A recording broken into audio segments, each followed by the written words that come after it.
नमस्कार। गुरुशाला में आप सभी का स्वागत है। मेरा नाम मयंक शर्मा है।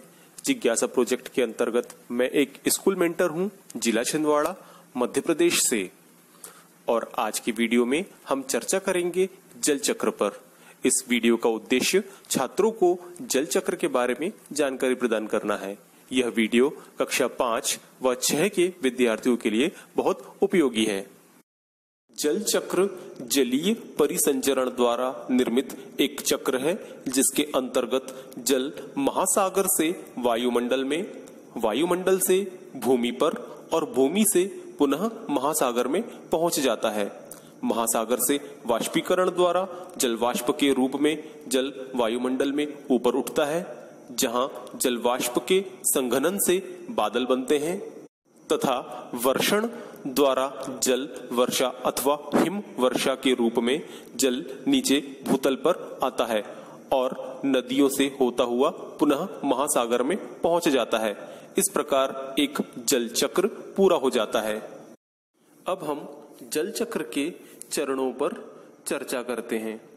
जल चक्र का पहला चरण है वाष्पीकरण, द्वितीय है संघनन, तृतीय है वर्षण, चतुर्थ है अपवाह एवं अंतिम है जल संग्रहण। अब हम प्रथम चरण वाष्पीकरण पर विस्तार से चर्चा करते हैं। वाष्पीकरण वह बिंदु है जिस पर सूर्य धाराओं या झीलों या समुद्र में मौजूद पानी को गर्म करता है और इसे वाष्प या भाप में बदल देता है। पानी की यह वाष्प वायुमंडल में ऊपर की ओर चली जाती है। अब हम चर्चा करते हैं जल चक्र के द्वितीय चरण संघनन की। जब वायुमंडल में जलवाष्प के छोटी छोटी बूंदें तापमान कम होने के कारण आपस में मिलने लगती हैं, तो उसे संघनन कहते हैं। अन्य शब्दों में कहें तो जल की गैसीय अवस्था से तरल या ठोस अवस्था में परिवर्तित होने की क्रिया संघनन कहलाती है। संघनन के कारण ही वायुमंडल में कोहरा, कुहासा, बादल आदि का निर्माण होता है। और अन्य शब्दों में कहें तो जब पानी की भाप वापस पानी में बदल जाती है, तो इस प्रक्रिया को संघनन कहते हैं। अब हम जल चक्र के तृतीय चरण वर्षण पर चर्चा करते हैं। वर्षण या अवक्षेपण एक मौसम विज्ञान की प्रचलित शब्दावली है, जो वायुमंडलीय जल के संघनित होकर किसी भी रूप में पृथ्वी की सतह पर वापस आने को कहते हैं। वर्षण के कई रूप हो सकते हैं, जैसे वर्षा, फुहार, हिमवर्षा, हिमपात और ओलावृष्टि इत्यादि। अतः वर्षा वर्षण का एक रूप या प्रकार है, जिसमें जलवाष्प तरल रूप में नीचे भूमि पर आती है। अब हम जल चक्र के अगले चरण अपवाह पर चर्चा करते हैं।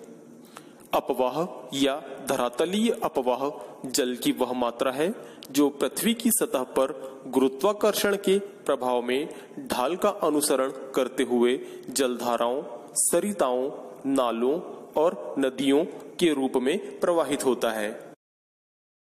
अब हम जल चक्र के अगले चरण जल संग्रहण पर चर्चा करते हैं। जल वर्षण प्रक्रिया के दौरान विभिन्न अपवाह तंत्रों जैसे नदियों, नालों, सरिताओं आदि के माध्यम से प्रवाहित होता हुआ तालाब, समुद्र एवं झीलों आदि में संग्रहित हो जाता है।